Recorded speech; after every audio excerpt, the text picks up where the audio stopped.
The Fiji Islands offer some of the best cruising in the Pacific, and we'd loved every minute of our 8 months here. In this episode, we sail out from Denarau and make our way west to Australia, and as cyclone season was drawing to a close, this was our first available weather window.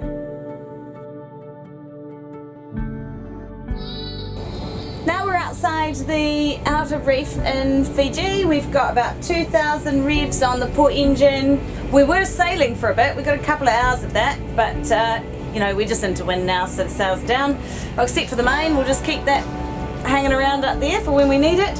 Otherwise, I'm just adjusting the angle to make sure we head through just south of Ifate in Vanuatu, and then I guess we'll just sit on this angle for a few days. But the swell coming at us from our port side is just a bit dainty, really, isn't it? This is easy, isn't it? Yeah. Yeah. The only all sailing is I know. Oh, thank you. This is what the perks are of being on watch. Yeah. I don't know how you would. How would you do that? Chase the sun? Well, if you were like on a super yacht, you would just chase the sun, and you would never be in darkness. That's an interesting thought. Crap. But I'm not really sure we could do that on Brave, darling. Probably not. But on a bigger, faster boat, you could chase the sun. Prayer, you'd just go, and then at night there would be no sun, and then the moon would be coming up from there. I think what Priya's saying is that there would be no night, because you would be with the sun the whole time. So you'll be going that way, but then the sun will come up that way. Then you have to go back all the way again, and then it'll go to that way. So you're going backwards. You could just continually go forwards and stay in the light of the sun. That is scientifically impossible.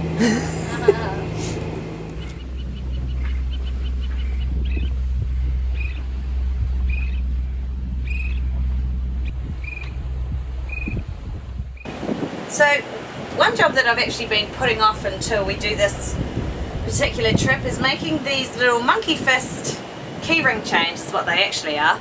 And what I do with them is I put them, well, I have to tidy them up first. I've got to cut these extra lines off and burn them off. And then we actually stick them on our zips, on our clears and various other places, and it just makes it so much easier to have something hanging off the zip to give you a bit of grip to open them up. And you just stick that through the zip and put that end through, you monkey fist through, and then Bob's your uncle, you've got a wee toggle that hangs off your zip. So I've had the cord for a while, but just had to refresh my memory of how to make a monkey's fist. But yeah, it's what we do while we're in passage, is sitting here playing with cord. This is Wednesday morning. Just in the evening yesterday, before we all went to bed, there were 2 seabirds that came and sat on our bow. And we thought, oh, that's so cute, and they'll stick around for a little while. But I've been on shift since 2 a.m. It's now 6:15, and they're still with us. Looks like one of them may have left already. The other one's thinking about starting its day. There the other one is. Maybe trying to coax the other one to leave. Another passenger? That's a big bird. Yeah, I think it might be a booby. That's our morning. It's Thursday morning, day 4. There is no wind to speak of. Sea is pretty calm with a tiny swell. Boys are the first ones up this morning.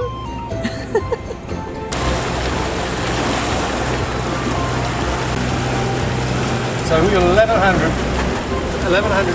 litres of fuel in total.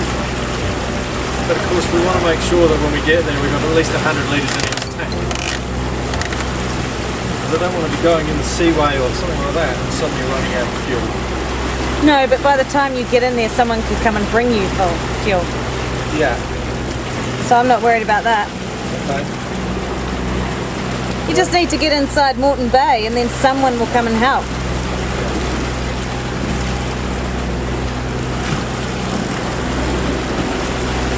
We didn't pick the weather window because it looked like great wind. It was a gap in the weather, wasn't it? Yeah. If we carried on at 6 knots, we'd be into Brisbane on Friday morning. But if we run low on fuel, then the wind starts to pick up quite strong, so that would get us in. We just bob around and wait for the wind to pick up, and then we can sail over the last. See, there's options. The wind will eventually blow again, Dave. Yeah, I know. We can see land now as we're nearing Vanuatu. Just under there is Tana. And then over this way is Eramongo, but I haven't been able to spot Ifata yet. Sails are actually doing some work today. It's Friday, so this will be our 5th day at sea. Getting some healthy winds up to 15 knots at times. So we've had some speeds of up to 8 knots. This is the first so far on the trip though. And that's what everyone's doing. Minecraft. Actually, isn't that the first time you've had Minecraft going so far? Yes. Oh, good. I'm creating the best and biggest house. And what are you doing, Reef? I'm building a bedroom house and it is taking a hard work because it's snowing. I have to keep all the snow out and build at the same time. And Dave's on bread duty. Wow, look at those loaves. Well done. And now we're on to lunch. macaroni cheese.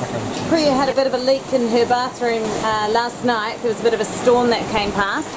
Bit of thunder and lightning, and her hatch wasn't secure properly, so it leaked all through her hatch.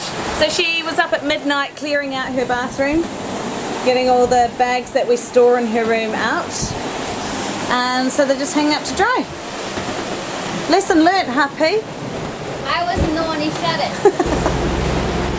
So we're now on to day 6. I'm pretty sure it's just a repeat of day 2, 3, 4, and 5. Easter Sunday. We don't have chocolate, do we? No. Well, we do actually have chocolate, but we don't have any eggs. Easter bunny is not an aquatic animal, so we are making do with hot cross buns bought from the Dinner Rail bakery instead. Yummo! Yay. It's day 8, and we're just heading past this reef here, and we're going to turn in a southerly direction. There's been really no corners to speak of. We've been just heading basically in a westerly direction, but now, hold on to your seats, people, we're about to turn. We might even get up on one hull. We'll go around that corner so fast. Anyway, it's still pretty exciting. It's something to do.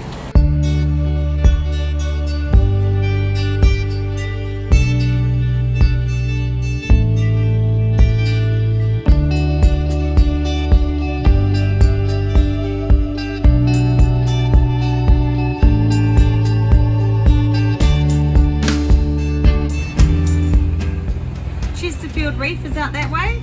We tried to get in touch with New Caledonia twice, and both times we were turned down. Once when New Cal was still closed, and then within a week, I think, of us trying to apply for permission to visit Chesterfield Reef, New Caledonia opened its borders and allowed people to travel there. So we tried again, and no, the answer was no again. So now we are moving on past Chesterfield Reef. So unlikely we will get this close to the reef again. But we've got lots of the boobies. They're travelling around us fishing at the moment, and I'm pretty sure that they come from Chesterfield. So I guess that's as close as we're going to get to them.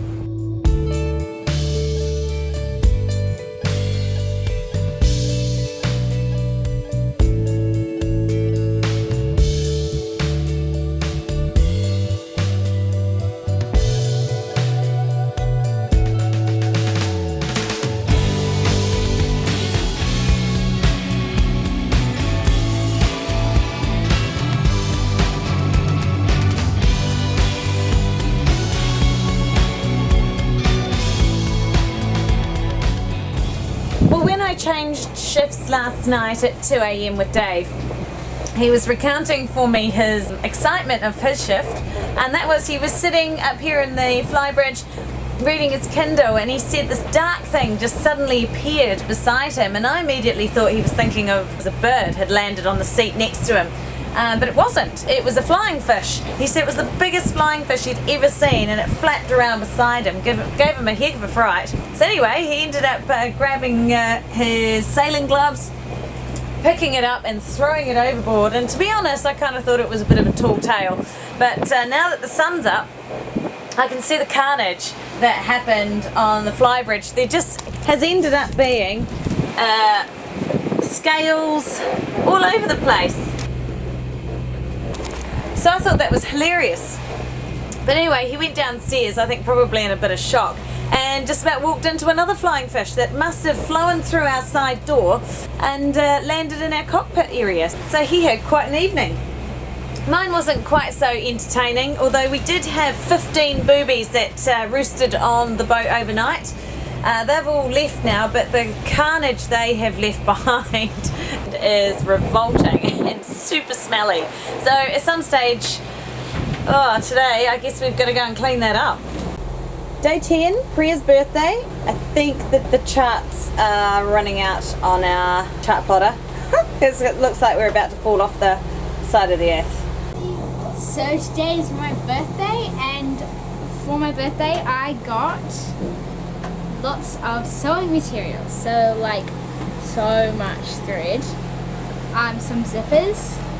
Which you haven't had practice with before, or you have had practice with before? I did once. I made a bag for Dad with Susan. Okay. Who let me use her sewing machine, and we made a bag using zippers. Okay, so cool. Hopefully I can remember how. And then I got some more fabrics. Yeah, cool. A lot more.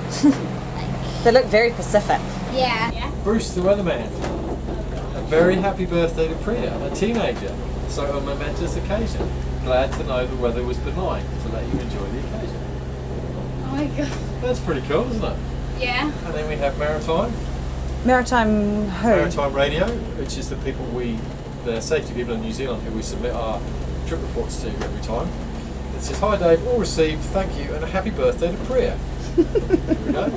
And then we have Sarah Lewis. Aww. Well done guys, happy birthday Priya, lots of love. Oh, bless. Done. Happy birthday, Priya. Thank you.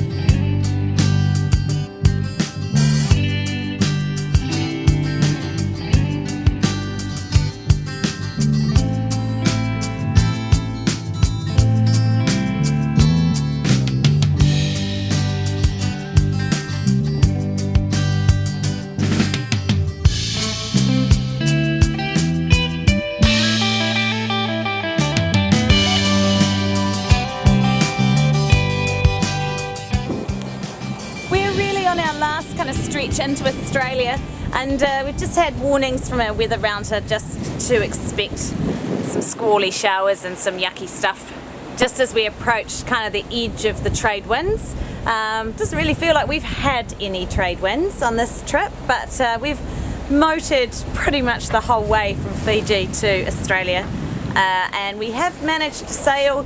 So far it's been 31 hours, so over a day. Woo! So we've had to reef down. Got 2 reefs in the headsail, 2 reefs in the main on our final stretch to Australia. This is our last night. But then hopefully overnight we just get some slightly increased winds, and then we can actually sail into Australia and make it look good. So as we're coming into Moreton Bay, we've got the tide against us at the moment, running at about 2 knots. Okay. So hence we've got 2 engines running a little bit harder than we've had normally, just to try and maintain 5 knots. Are you in a hurry? Do you need to maintain? No, but we were doing 3.5 before I put the revs up. Okay. So. Okay, so we're next to Moreton Island. Yeah. We're going to wiggle our way down Tangalooma Wrecks. How far away are they? Yeah, just down here. This is the wrecks here, so we're not far from the wrecks. Okay, and then I can turn right. And then you're turning across here. Okay, cool. Well done. Good effort. Are you feeling a bit rough? Oh, no, yeah, I guess so. I've only had a couple of hours sleep, so. Yeah. Alright, see you later, bye. See you later, bye. So much nicer on this side of the island than it is on the open sea side. We had a good 11 hours of sailing just to remind us that we are on a yacht. My word, it was quite lively. There's like this fishing boat that's pretty much sitting in the channel. And what did you reckon that they'd smell like? I reckon it smelled like a combination of diesel, fish and cigarettes. You reckon? Yeah. I mean, it looks like a healthy looking boat, doesn't it? It does. I reckon you jump on board and you throw up almost immediately. Yeah, Dave was saying earlier he reckons there's a crab pot to avoid here somewhere too. It's got to be. We're in Australia. Wherever there's a channel, there's a crab pot in Australia. We're in the river. We're in the river. There it is. Brisbane. Australia.